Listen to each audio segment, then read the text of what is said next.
Defence minister Rajnath Singh గారు మొన్న October 3 హైదరాబాద్లో జేఐటీఓ జైన్ ఇంటర్నేషనల్ ట్రేడ్ ఆర్గనైజేషన్లో మాట్లాడుతూ ఒక విధంగా చెప్పాలంటే పాకిస్తాన్ పెద్ద బాంబే పేల్చాడు. అదేంటంటే ఇప్పటి నుండి మన కంట్రీ డిఫెన్స్ వెపన్స్ కోసం వేరే దేశాలపై ఆధారపడనవసరం లేదంట. ఈ air crafts, warships, defence weapons ఇవన్నీ మన దేశంలోనే ప్రొడక్షన్ జరపవచ్చు అని చెప్పారు. ఆయన ఏమంటున్నారంటే 2024 అంటే బీజేపీ వచ్చే టైంకి మన country defence exports just 600 crores మాత్రమే అంట. కానీ అట్ ప్రజెంట్ అంటే 24-25 ఇయర్లో మన డిఫెన్స్ ఎక్స్పోర్ట్స్ దాదాపుగా 24,000 crores అని చెప్తున్నారు. అయితే రాజ్నాథ్ సింగ్ గారు ఒక ఫ్యూచర్ ప్రొజెక్షన్ చేశారు.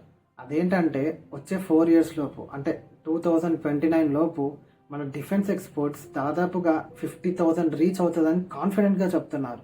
అయితే దీనికి ఎగ్జాంపుల్గా రీసెంట్గా మన central government 97 light combat air క్రాఫ్ట్స్ని హెచ్ఏఎల్ హిందుస్థాన్ ఏరోనాటిక్ లిమిటెడ్ అనే ఇండియన్ కంపెనీకి ఆర్డర్ చేశారు.